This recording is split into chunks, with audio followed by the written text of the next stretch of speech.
তো আল্লাহ জানে, বলো না। আল্লাহ জানে। দেখো আমাদের সামনে আমাদের মোল্লাপাড়া 18 বাইজি খান রোড কলকাতা 39 বাহ, খাজা গরিব নওয়াজে সচ্চা আশিক বশির বাবা, কেউ বাবা বলে, কেউ এনাকে বশির মস্তান বলে, কেউ খলিফা বলে। এনার খাজা বার্থডে ওইদিকে দেখতে পাচ্ছেন আপনারা, আপনাকে জুম করে দেখাচ্ছি আমি, দেখে নিন।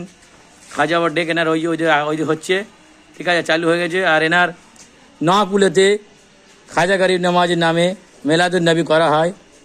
বড়ই অনেক ভালোবাসা, মনে ভালোবাসা নিয়ে প্রেম করেনি। এনার মতন লোক খুব কম দেখা যাবে না। দেখুন এনার বয়স আপনারা দেখে তো মনে হচ্ছে কমসে কম 60-এর কাছাকাছি হতে পারে, তাই তো হতে পারে তো, 65 বছর হয়ে গেছে। ইনি নিজ জবান দিয়ে বলেছে। তো এনার দিলের মধ্যে কত ভালোবাসা আছে আপনারা সব দেখতে পাচ্ছেন। সে বাচ্চাবেলা দিলে খাজা গরিব নওয়াজের আশিক আছে, আজ 65 বছর হয়ে গেছে। আর এই খাজাওয়ার ডেক করতে তোমার কত বছর হচ্ছে? 65 বছর। আরে কত বছর তো খাওয়ার ডেকটা করছো তুমি? ছোটবেলা করছি। ছোটোবেলাতে?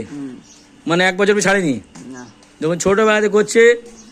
তো আমার আপনাদের সাথে অনুরোধ আছে কি হিন্দুস্তানের বাস্তা আছে ইনি খাজা গরিব নওয়াজ রহমতুল্লাহ আলাই। আপনারা বি আপনাদের কাছে টাকা পয়সায় থাকে সকল করেন, না যেতে পারেন আজমেরে, তো বাড়িতে ওনার নামে মেলাদুন নবী করতে পারে, নকুলে করতে পারেন।